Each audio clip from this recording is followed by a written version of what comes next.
Olá você, está no ar a segunda edição do programa do Mister Mengão, o seu telejornal com as notícias do Flamengo. Pedro passa por cirurgia e já tem data para alta hospitalar. Gastos com reforços e compra do terreno do gasômetro fazem Landim comprometer o caixa do Flamengo. Urgente! Caixa Econômica pede valor bilionário ao Flamengo referente ao terreno do gasômetro. Situação de Arrascaeta é exposta depois do jogo de ontem contra o Bahia. Essas e outras você confere agora. Fica comigo até o final, porque aqui tem muito mais Flamengo pra você. Olá, muito boa tarde. Fora da temporada por conta da grave lesão do ligamento cruzado anterior, o Pedro passou por cirurgia, realizada com sucesso de acordo com o informe do Flamengo. O atacante, que se machucou no início do mês num treino da seleção brasileira, estava em processo de desinflamação do joelho para conseguir fazer o procedimento, que aconteceu nesta sexta-feira, com alta prevista para o sábado. O Clube de Regatas do Flamengo informa que a cirurgia do atleta Pedro foi realizada com alto sucesso. A alta hospitalar está prevista para amanhã. Divulgaremos nos próximos dias os passos da sua recuperação, publicou lá o Clube de Regatas do Flamengo em suas redes sociais. A cirurgia foi feita pelo médico Dr. Luiz Antônio Vieira Martins, que foi o mesmo que operou o jogador em 2018, quando ele sofreu a mesma lesão no outro joelho, enquanto ainda era jogador do rival Fluminense. Sendo uma das lesões mais complicadas e que demandam mais tempo de recuperação, a ruptura do ligamento cruzado anterior costuma deixar os jogadores fora de combate por no mínimo 9 meses. Ou seja, o Pedro só volta a atuar com o manto sagrado no segundo semestre do ano que vem. Até lá, além de perder o ano de 2024, ainda com todos os títulos em disputa, o Pedro deve perder todo o estadual de 2025, parte do Brasileirão, Copa do Brasil e Libertadores. Porém, vai estar disponível para disputar o Super Mundial, que vai acontecer entre junho e julho do próximo ano. Pronto o restabelecimento para você, Pedro. Deus está no comando e você vai voltar logo, logo. Os ecos do 6-1 vão perdurar pela eternidade e o início disso já consta na atualidade, porque a torcida do Flamengo não vai perdoar o Vasco no próximo jogo de domingo, às 18h30, horário de Brasília, aqui no Maracanã, pelo Brasileiro. O placar acachapante do primeiro turno vai ser religiosamente exaltado nesse jogo. Provavelmente não só no próximo, mas em todos os outros jogos que virão. A ideia do torcedor é levar balões ao Maracanã com o formato do número 6. E a nação já se organiza para zombar dos rivais no domingo por conta da goleada histórica. A informação foi publicada pelo portal UOL, mas existem outras provocações já prontas e que provavelmente também estarão no estádio. Após a vitória por 6-1, algumas torcidas organizadas confeccionaram bandeiras para relembrar o dia histórico. Uma dessas bandeiras aproveita que o jogo aconteceu em junho, sexto mês do ano, para colocar o número em destaque no item. Além disso, a minutagem dos gols, assim como os momentos de cada um deles, também foram colocados nessa bandeira. Everton Cebolinha abriu o placar e Pedro marcou um golaço de peito. Davi Luiz, Arrascaeta e Bruno Henrique ampliaram o marcador antes do Gabigol entrar no segundo tempo e fechar o caixão vascaíno no final do jogo. O Flamengo é o quarto colocado, mas vai precisar vencer para não desgrudar aí do pelotão da frente.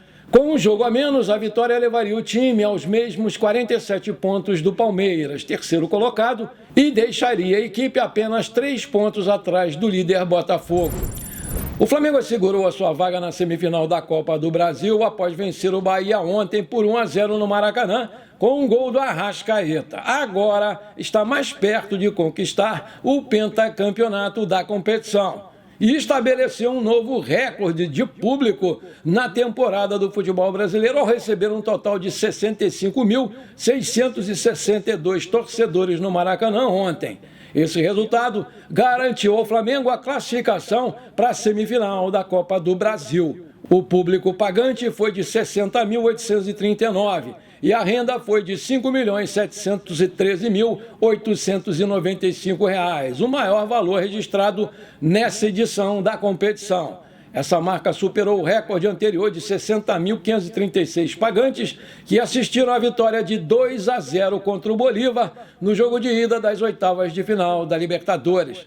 O Flamengo lidera os maiores públicos do futebol brasileiro em 2024, com 6 maiores registros, sendo 5 jogos realizados como mandante no Maracanã e 1 no Mané Garrincha, em Brasília. O São Paulo figura na lista com 4 grandes públicos no Morumbi. Enquanto isso, o Cruzeiro aparece com 3 jogos no Mineirão. O Arrascaeta tranquilizou a torcida do Flamengo depois de pedir substituição durante o jogo de ontem contra o Bahia, que classificou o Mengão para a semifinal da Copa do Brasil. Autor do único gol do jogo, o meio-campista revelou que ainda não está 100%, mas destacou que era muito importante estar em campo nessa noite e que saiu no segundo tempo por cansaço. Ele ainda aproveitou para agradecer demais o departamento médico do clube. Aspas, cansaço só, partida muito intensa. Eu fui ao departamento médico e mandei os parabéns para eles. Me ajudaram demais para voltar o mais rápido possível. Eu ainda não estava 100%, mas era muito importante estar em campo hoje, disse lá o Arrascaeta à TV Globo. Sabíamos que o adversário gosta de ficar com a bola. Tínhamos que, no momento certo, chegar lá com força para fazer o gol. Acredito que fizemos um grande jogo. Temos muita coisa ainda para melhorar, mas a gente deu um passo muito importante. Vale lembrar que nesse jogo, o zagueiro Léo Pereira completou 200 jogos com a camisa do Flamengo e recebeu um quadro comemorativo entregue pelos dirigentes do clube. O Léo Pereira, ele recebeu das mãos do presidente do Flamengo, Rodolfo Landim, um quadro com um manto sagrado personalizado com o número 200, representando a marca atingida pelo jogador. Além disso, Marcos Braz e Bruno Spindel também estiveram na condecoração. Parabéns, Léo. Marca muito importante.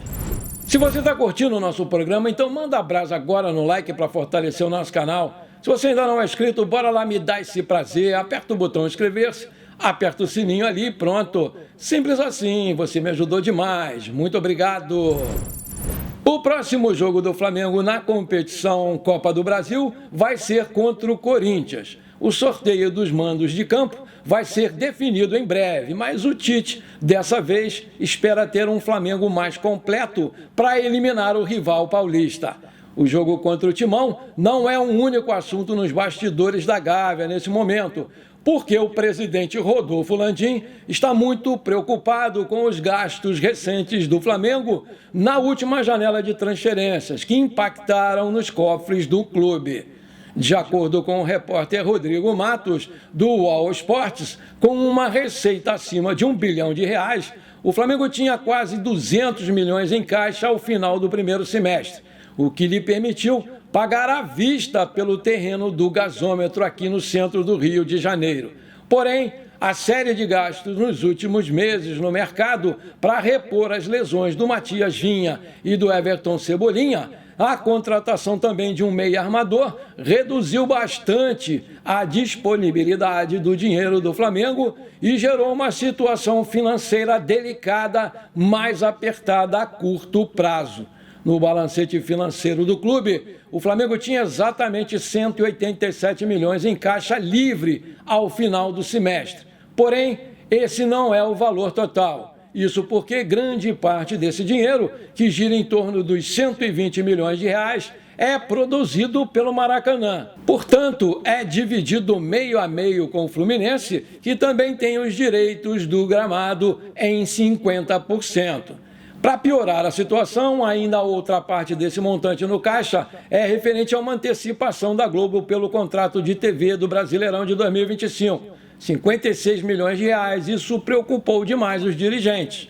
Por fim, o Rodrigo Matos revelou que esses dados foram expostos em reunião do Conselho Deliberativo dessa semana. O repórter ainda afirmou que assim que as finanças foram expostas, o presidente Rodolfo Landim, bastante irritado com a situação, disse ao Conselho que aquela era uma análise do cenário e que será possível reverter a situação do Caixa com a venda de 1.000 cadeiras no futuro estádio, com uma arrecadação de 150 milhões de reais. Ele estava contrariado com o questionamento, segundo apurou o jornalista do UOL.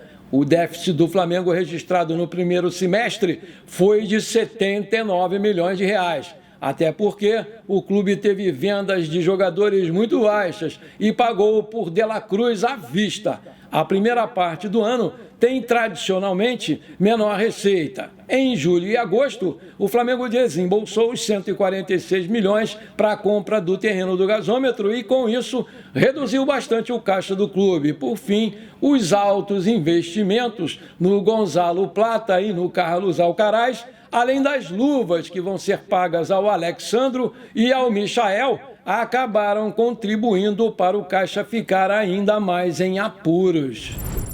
O Flamengo está diante de mais um capítulo sobre a briga judicial envolvendo a Caixa Econômica Federal referente ao terreno do gasômetro, na área portuária aqui do Rio de Janeiro. Porque o banco simplesmente exige uma compensação de 1,08 bilhão de reais para entrar em acordo e, assim, liberar o local no centro da cidade, que vai ser aí o novo estádio do Flamengo. De acordo com informações da revista Exame, a Caixa só vai abrir mão do terreno do gasômetro para a construção do novo estádio do Flamengo com o pagamento desse valor. O banco pede cifras que correspondem a 240 milhões de reais pela propriedade e 840 milhões referentes aos títulos de direito aéreo da obra, que aumentam o potencial construtivo. A Prefeitura do Rio de Janeiro, liderada pelo Eduardo Paes, desapropriou o terreno do gasômetro em 2024. Assim, o Flamengo foi lá e arrematou a área num lance de 146 milhões de reais. Contudo, a Caixa Econômica Federal recorreu ao Judiciário para barrar a operação e, dessa forma, a briga ganhou mais capítulos. Diante do imbróglio, ficou definido que o Flamengo, a Prefeitura do Rio e a Caixa Econômica iniciariam uma conciliação para tentar resolver as divergências. Porém, a discussão para um acordo deve acontecer até meados de novembro desse ano. De acordo com a apuração do Coluna do Fla, o presidente Rodolfo Landim marcou uma reunião ontem com a Advocacia Geral da União para falar sobre isso. E agora a gente tem que esperar para ver qual foi o resultado dessa reunião, mas a situação realmente é preocupante. O presidente não tinha dado força, disse que estava tudo resolvido? Hein? Bom, por enquanto foi isso. Espero que você tenha gostado do nosso programa. Muito obrigado por você ter ficado comigo até aqui. Um forte abraço. Não esquece de compartilhar com seus amigos e parentes flamenguistas para a gente crescer o nosso canal. Eu conto muito com você. Bora lá ser feliz. Pra cima deles, Mengão!